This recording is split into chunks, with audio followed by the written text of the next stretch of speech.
Let's talk about the chain rule and some of the other rules we know. So we just did a bunch of examples using the chain rule. What I want to do is more generally think about what we might have noticed. So I want to let u be some function. I don't know what it is, but it's a differentiable function on x. And so now I'm asked to take the derivative of u raised to some power n. And so what I could think about is the power rule would say the derivative is n to the u to the n minus 1.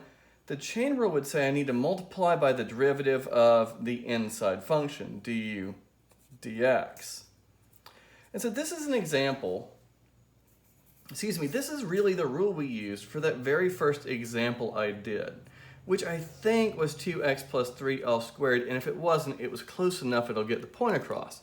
U is 2x plus 3, and I see the power of 2, so to take the derivative, I multiply the exponent down, I leave the inside alone, and I raise that to an exponent, times the derivative of the inside, which was 2.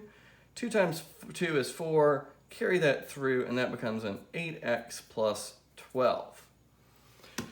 The derivative of e raised to the u power. Well, the derivative of e to the u is e to the u times the derivative of the inside function. So this is the rule we were really using when we said e to the 2x's derivative is y prime 2e to the 2x, right? E to the 2x times the derivative of the inside function is 2, and that would help us with any function of that format.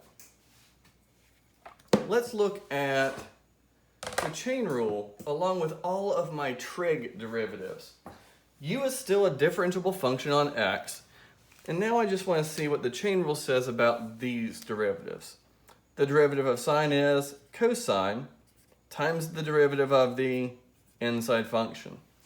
The derivative of cosine is minus sine times the derivative of the inside function. The derivative of tangent is secant squared times the derivative of the inside function.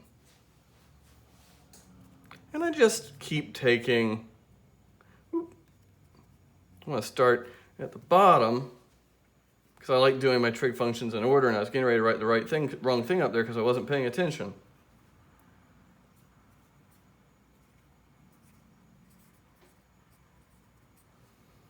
All right, and then the derivative of secant is secant u tangent u times the derivative of the inside function, and finally minus cosecant u cotangent u times du dx.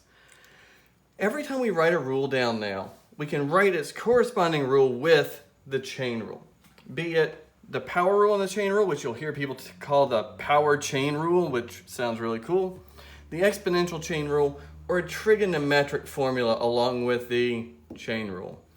Oh, a lot of mistakes in a calculus course from this point forward are people forgetting the chain rule.